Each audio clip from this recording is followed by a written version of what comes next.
¿Te gusta el retrovisor? ¿Quieres ser uno de los personajes? Contáctame, escríbeme y lo creamos juntos. Tú eliges la manera. ¿Qué tal? ¿Cómo estáis? Gracias por acompañarnos una semana más en Desde el Retrovisor. Tenemos la segunda parte de la entrevista con Natalia Figueiras. Sí, por eso la tenemos ahí detrás.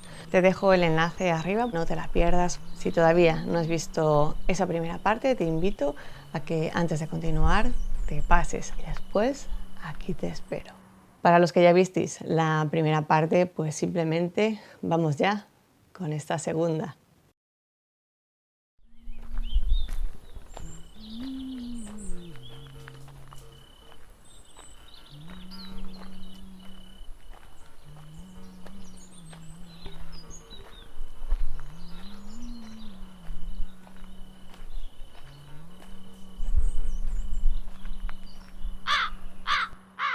Lo estamos experimentando aquí en esta charla, en este entorno, y aquí las dos de vuelta en Orense.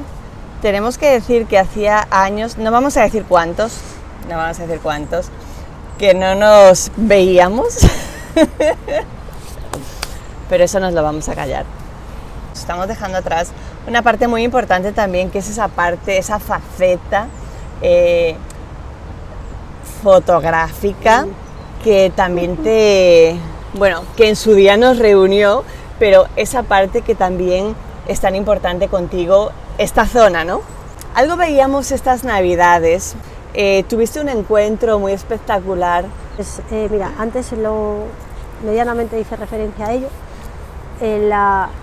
Yo cuando era pequeñita, cuando era muy pequeña, puedo decir que con 5 años, 6 años, quería ser muchas cosas.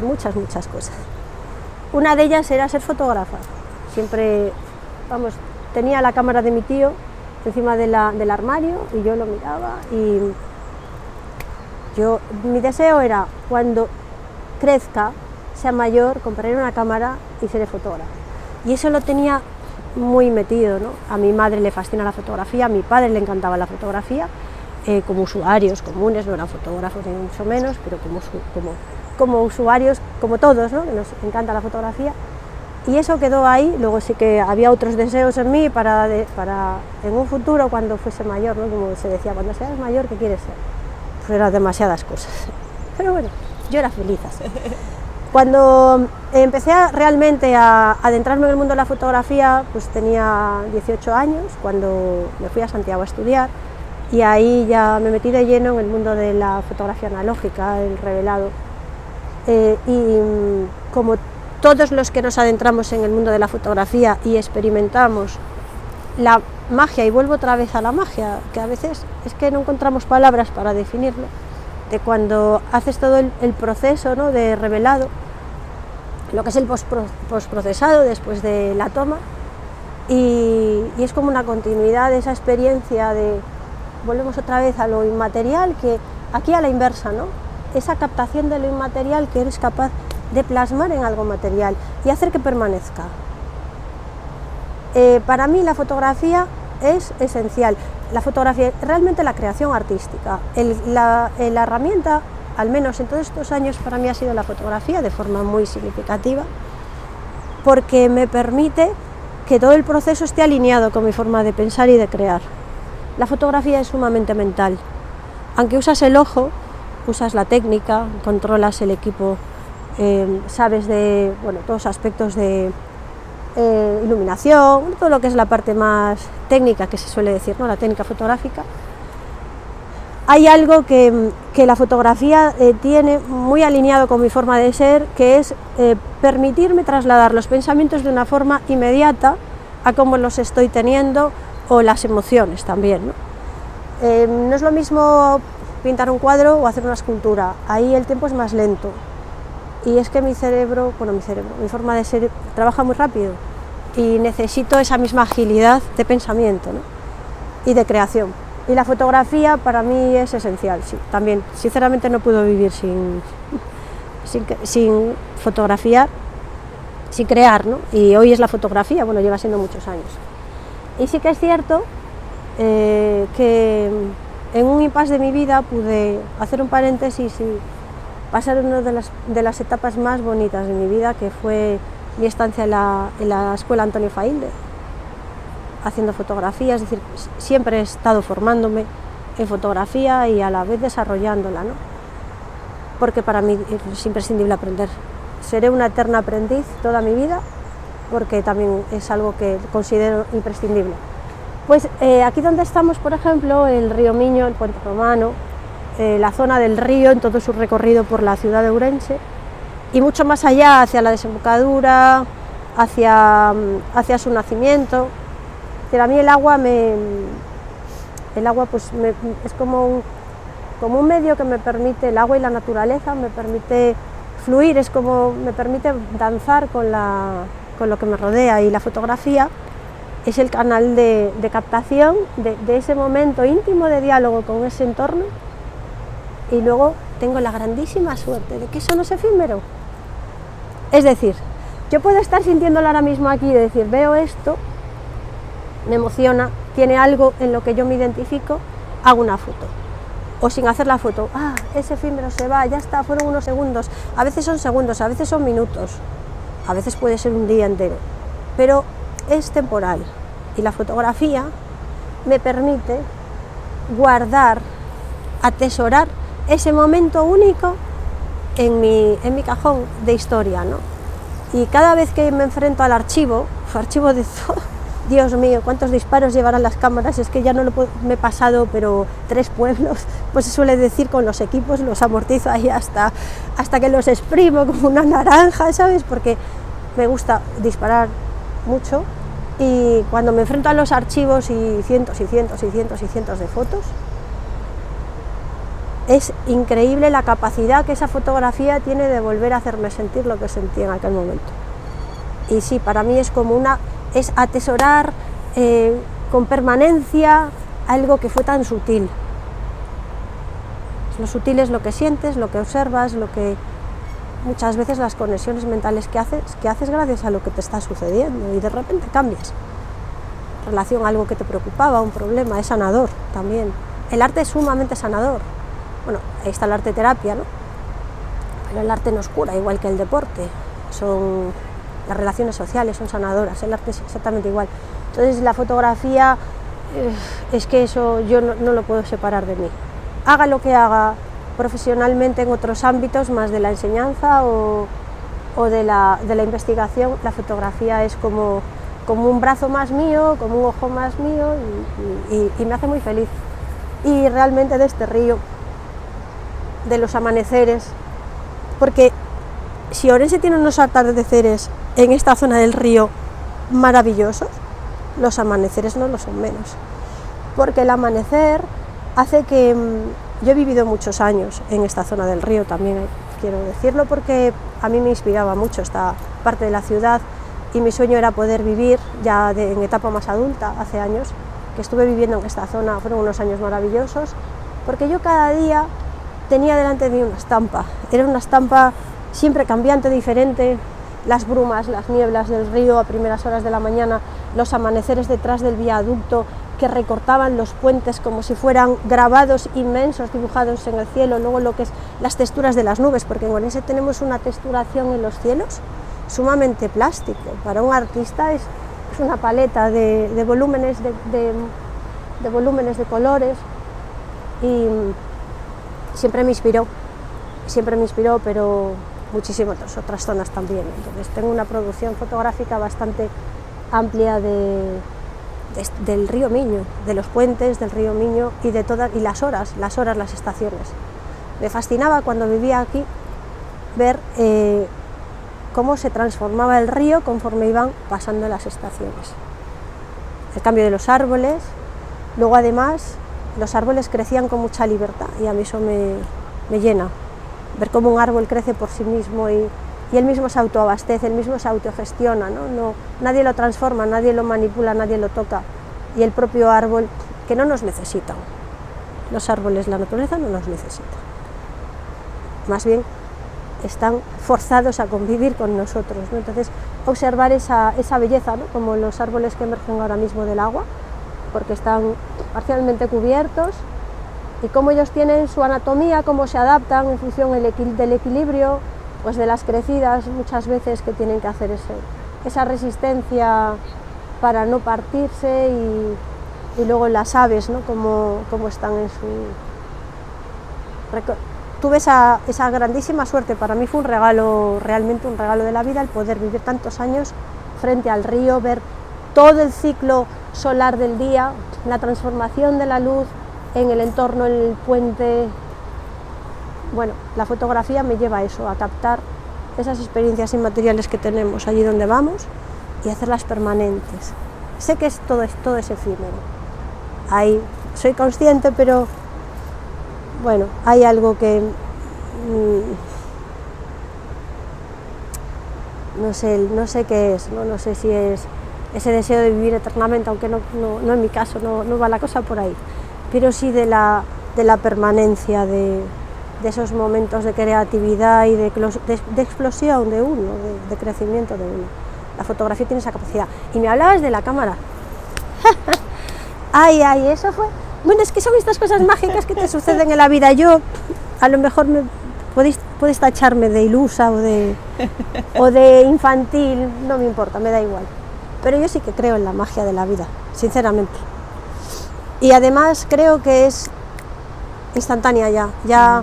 Ahora las cosas suceden con una velocidad pasmosa. Uno tiene un pensamiento y a los minutos está sucediendo. Entonces, pues sí, yo como amante que soy de la historia, del arte y de la historia y de la fotografía, las cámaras antiguas me fascinan. Y me fascinan por bastantes cosas. Por una parte porque me parecen objetos que tienen una mecánica perfecta.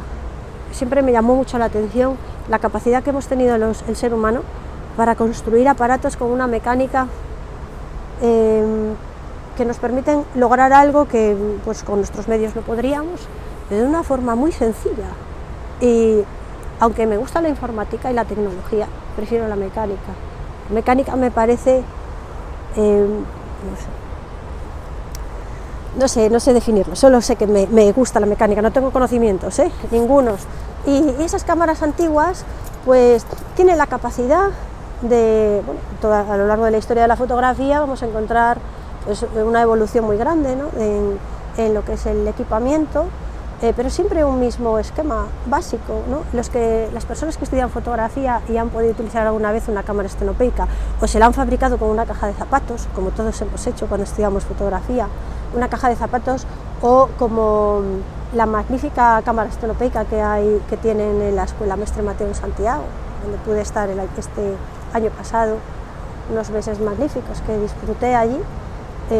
Es mágico meterte dentro de un cajón que tiene 2 metros, bueno, una medida, es decir, una medida de poder entrar a una persona y poder ver la fotografía delante de tus ojos.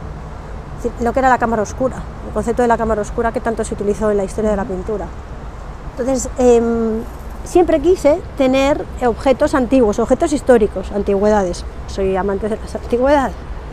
También es cierto que hay antigüedades que yo no me las puedo permitir. Tienes que tener una economía muy abundante para poder hacer según qué inversiones, ¿no? Y deseaba encontrar una cámara de fuelle de principios de siglo. Siempre quise tenerla en la Feria de Antigüedades de Ourense. Hace muchos años sí las tenían, luego dejaron de tenerlas. Y casualmente que la encontré en una ciudad en Alemania, en una tienda de fotografía que tenía muchos objetos antiguos, esencialmente cámaras, Leicas, bueno, el universo del amante de la historia de la fotografía allí se perdería y disfrutaría. Y encontré esta cámara, esta Icon 6, y bueno, fue como, esto tiene que ser para mí, porque me va a hacer muy feliz. Además lleva todavía la placa de vidrio, la conservación, el nivel de conservación es excepcional. Es una cámara datada entre el 1920 y 1930, fabricación alemana, con un cuidado exquisito, es decir, la persona que la utilizó la cuidó como paño en oro y ha llegado 100 años después y casualmente pues me ha caído en las manos y bueno, estoy ahí pensando de qué forma la puedo utilizar, o bien a través de la placa de vidrio y hacer una única exposición, o no sé, tengo que mirar si hubiese alguna manera de hacer un proceso intermedio también combinándolo con la captura digital, porque realmente es que es mágico. Y volvíamos a la captación de lo inmaterial. La luz, aunque es un fenómeno físico, a nuestra tangibilidad, ¿no?, de nuestro mundo sensible no la podemos capturar. Solo hay una manera de capturar la luz o de hacer que permanezca, es a través de la imagen. La imagen, un cuadro, una fotografía audiovisual, pero es que la luz, y la luz es fascinante, porque la luz física, pero también la luz simbólica que nos encontramos a lo largo de toda la historia del arte, transforma la significancia de aquello en lo que incide. Un rostro iluminado por un tipo de luz o frente a otro tipo de luz, transforma la información que comunicas con ese rostro. Lo mismo ocurre con la naturaleza o el paisaje. Bueno, y luego la luz, evidentemente, es esencial para nuestra vida. El gran regalo de Navidad, hallar la cámara y hallar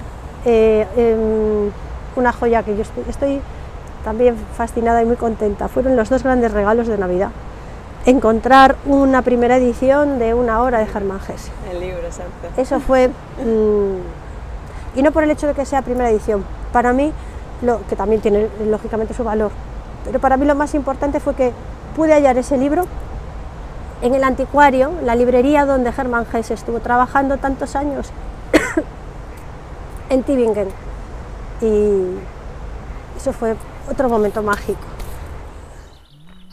Si todavía no estáis suscritos al canal, os invito pues, a que seáis parte de esta comunidad. Y si lo tenéis a bien, pues también que lo compartáis.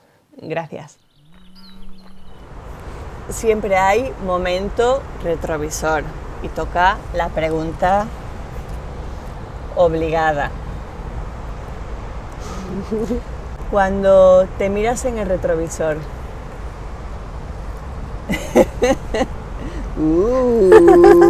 Es una experiencia, ¿eh? Esto no es lo mismo que mirarse en un espejo. No. ¡Wow! ¿A que no? Anda, no, bueno, pues porque no puede, si pudiéramos captar lo que estoy viendo, hay como una combinación, no sé si se ve. A ver, ¿se ve? ¿Ves una neblina encima del río? Estoy sin gafas y no sé si... A ver, ahora... Es como si se estuviera fusionando dos imágenes diferentes. Sí, más o menos la veis, la vemos... Bueno, pues es como si en la imagen del retrovisor se proyectaran en estos momentos una neblina sobre el agua y con las copas de las coníferas del parque de enfrente se proyectan en el agua. ¿Lo ves? La tenemos, no puedo enfocar porque la otra mano la tengo... No pasa nada, pero es curioso porque eso lógicamente no está sucediendo encima del río, ¿no? No, nosotras podemos decir que no lo estamos viendo aquí visiblemente, solo lo vemos a través del retrovisor para que lo veáis. Hay como una interferencia sí. de una mundo. Doble imagen que se está superponiendo, es maravilloso. Sí, la vemos. Es una de las cosas que me fascina del río Miño, precisamente sí. las la nieblas. Vemos ahí. Ay, curioso. Bueno, eso ya es lo que se está sucede, viendo, ¿no? ahí, ¿no? Ahora la pregunta. Para que después digáis, como decía antes Natalia, de las casualidades, que no... Voy a volver a coger aquí, que esto es complicado. Ahora ya estamos. El retrovisor es mágico también. Sí creemos en la magia. El retrovisor es mágico porque aquí las cosas se hacen como él quiere, cuando él quiere y sí, con quien él quiere, ¿eh? Por ahora, pregunta, retrovisor. Cuando te miras en el retrovisor, ¿qué ves? Ahora mismo,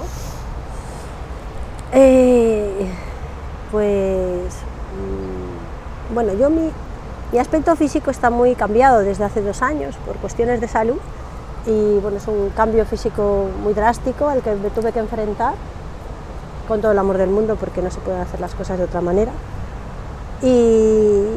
Pero bueno, veo a la persona que soy, siempre me dan ganas de reír, fíjate, yo no sé qué sucede que cuando me miro en el espejo me dan ganas de reír.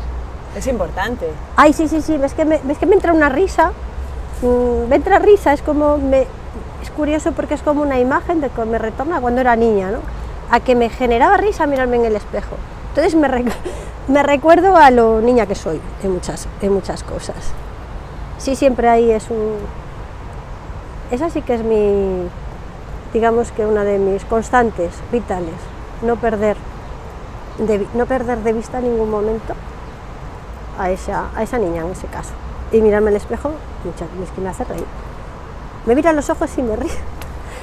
Me hace reír, no sé, bueno, sonreír, ¿no? Sonreír. Sí. No es una risa de nerviosa ni de burla, es que me hace reír, me hace sonreír.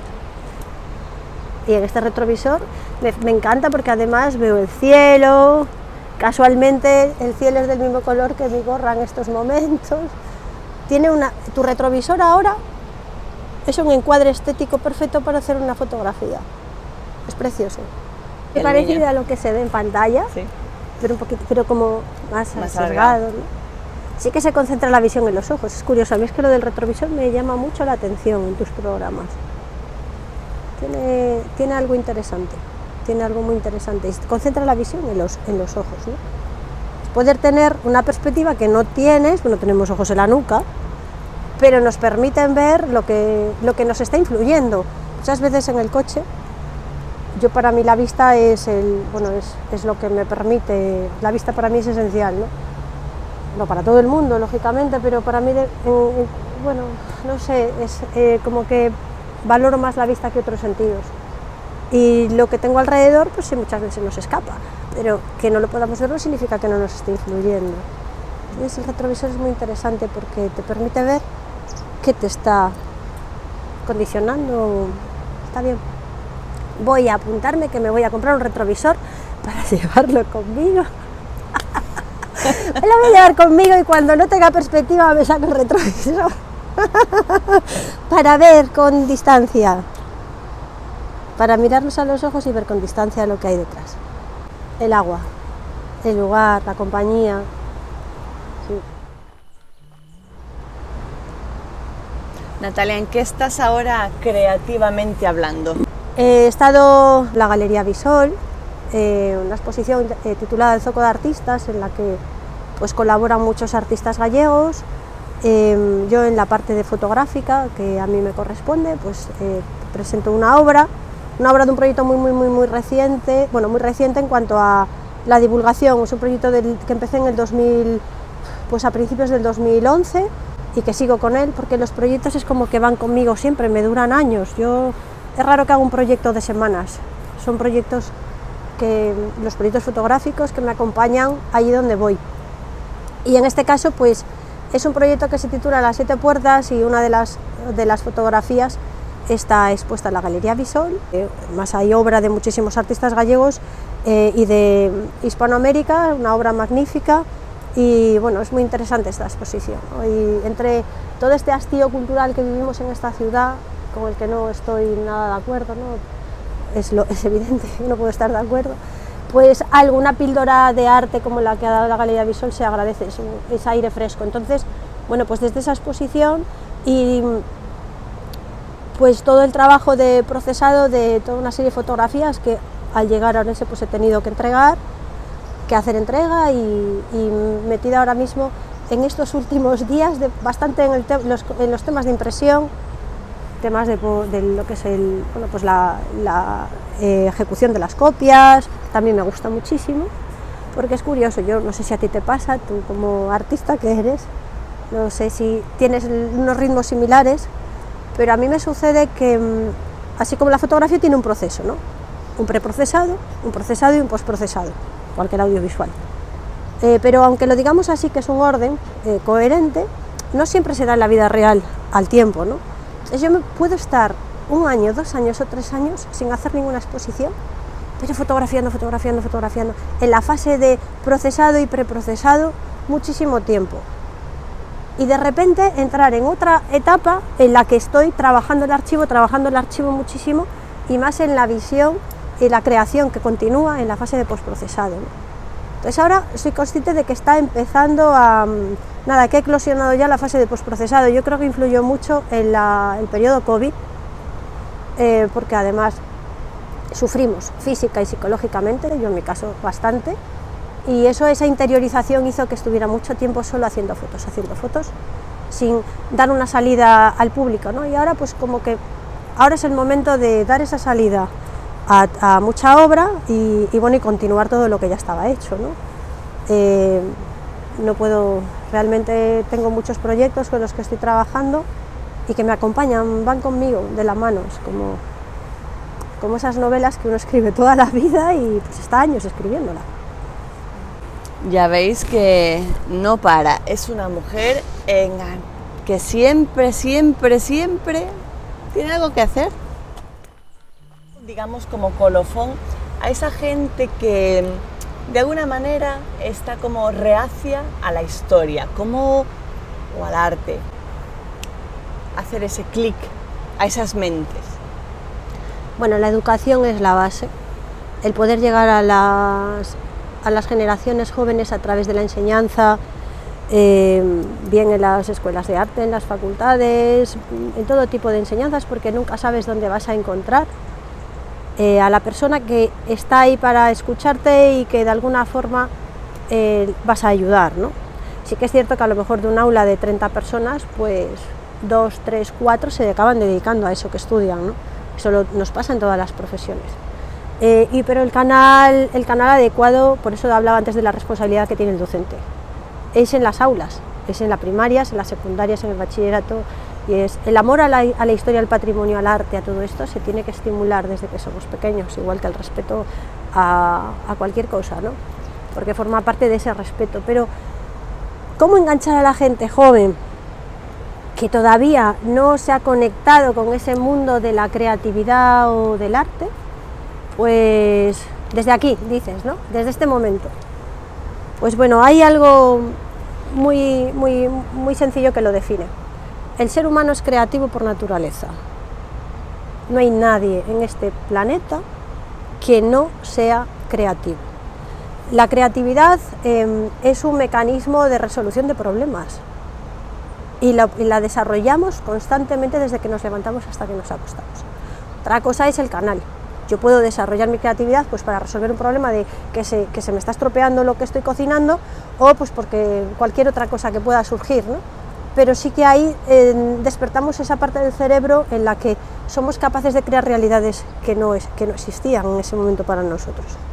Y el arte, la historia, eso no es más que la materialización de esos momentos de creatividad del ser humano, de un colectivo, de un individuo, muchas veces, generalmente de forma colectiva, pero el individuo ha tenido mucho que ver. Aquellas personas jóvenes que no estén estudiando nada de arte o nada relacionado con la expresión artística, si realmente miran hacia adentro, pueden establecer una relación muy rápida, entre ese ejercicio de creatividad que tienen en cualquier momento, que es el mismo procedimiento, el mismo mecanismo que ocurre con lo que podemos ver en un museo o pues en los monumentos al aire libre.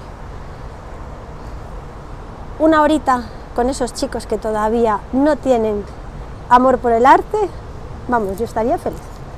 En cualquier rincón, en cualquier sitio, allí cojo a quien lo necesite, bueno, al menos intentaría hacérselo sentir, porque el arte hay que sentirlo, el arte no es algo... Mira, esta forma de explicar historia, muchas veces que nosotros la hemos vivido en nuestra formación de periodos de instituto, que era la de memorizar. Ayer mismo lo hablaba con una pareja, memorizar datos, fechas, acontecimientos, nombres, es importante, pero no es la base. Muchas veces la gente joven asocia esto a este tipo de aprendizaje, entonces eso es aburrido, eso es inútil, eso no te lleva a ninguna parte, ¿no? Mientras que si el arte entra desde su esencia, que es la ejecución práctica de esa capacidad creativa que todos tenemos en nuestra mente y en nuestro corazón, este es unitario, nos alinea, el arte nos alinea en nuestras decisiones. Y vamos, todo el mundo, bueno, yo creo que quien no lo disfruta o quien no lo ama es porque aún no lo conoce, y esto es una de las esencias de la vida. No vas a poder querer nunca aquello que no conoces, y en el caso del arte ocurre eso. ¿Cuánta gente joven ve series de televisión, series de Netflix, películas? Eso es arte. Es decir, consumimos arte constantemente, no nos damos cuenta, pensamos que arte solo es lo que hay en un gran museo, ¿no? No, el arte va mucho más allá, es una forma de vida, bueno, una forma de vida y una actitud ante la vida. Yo creo que la gente joven está más vinculada al arte de lo que creemos, y además la gente joven tiene un instinto para el diseño gráfico, el diseño, bueno, en sus variantes, el diseño de moda. Ahí son mentes ebulliendo, ¿sabes? Ahí en ebullición de ideas, son muy creativos, y además es que son los que mejor entienden a su generación y los que mejor pueden tener ideas adaptadas a su generación. Hay muchos diseñadores, hay muchos artistas jóvenes. Voy a ser un poco crítica ahora, si me lo permites. Faltaría más. Un pelín. Quizás el problema radica en que desde la sociedad, al menos en este país, como lo vivimos, no está todavía considerado como una posibilidad laboral. Es como que eres pintora, que te vas a dedicar, pero vas a poder vivir de eso, pero ¿y cómo te vas a dedicar a eso? No, haz unos estudios que te den un porvenir y luego a mayores haces eso. ¿Que quieres ser músico? Pero ¿cómo es eso? Entonces, como esa mentalidad, al menos en España. Hablabas de que me muevo mucho, bueno, tengo la bendición y la suerte de conocer un poquito, Alemania, y es otro planeta. Allí la cultura, el arte es parte de la esencia de la vida. Estudian música desde niños, saben del lenguaje musical, historia de la música, que nos dan 1000 vueltas, yo creo que 300.000 vueltas.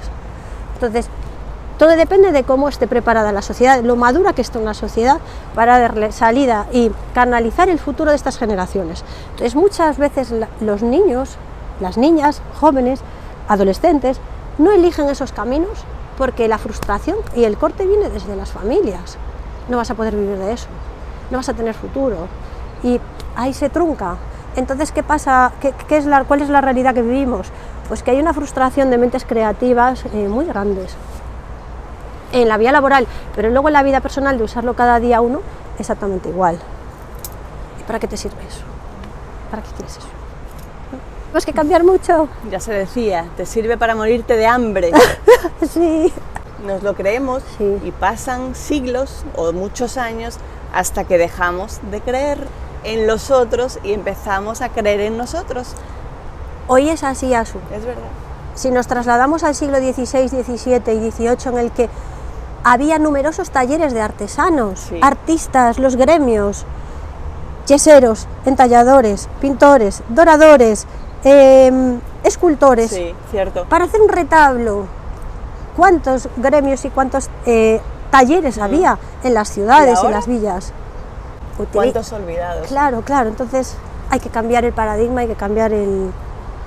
Unámonos para cambiar el mundo, pero tenemos que empezar cambiando nosotros. Efectivamente, gotita a gotita. Sí. Nosotros lo que nos toca cambiar, Natalia, es ya de lugar. Pues sí. Así que ya solo nos toca despedirnos, porque se está yendo el sol y nos va a tocar marcharnos. Muchísimas gracias por atender esta llamada del retrovisor. Es un placer compartir contigo y gracias. Gracias a ti, he estado fantásticamente bien, me he sentido maravillosamente bien, y gracias por el ofrecimiento y por la conversación, y alguna cosilla ha cambiado ya desde antes de la conversación a ahora. Y gracias por este rato aquí tan estupendo, Asu, de verdad. Me encanta tu trabajo y sigue aquí en esto, porque bueno, es una ventana abierta a muchas personas, y bueno, ya, no sé, plantearnos la vida desde tu punto de vista, Sí. ¿no? Tan importante al final. Sí. Hagamos ese cambio. Gracias, Asu, de Gracias. corazón. Igualmente, gracias. Y a vosotros, chao.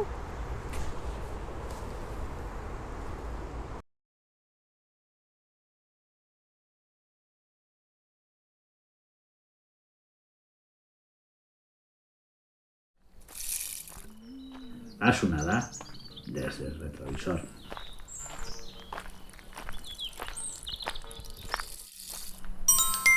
¿Te gusta el retrovisor y quieres ser uno de los personajes? Contáctame. Puedes hacerlo vía WhatsApp, mensaje, mail, como mejor lo consideres. Puede ser el regalo perfecto.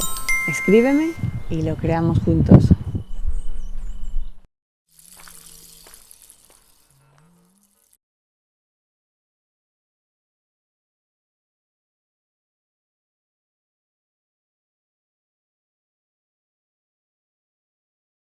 desde el retrovisor.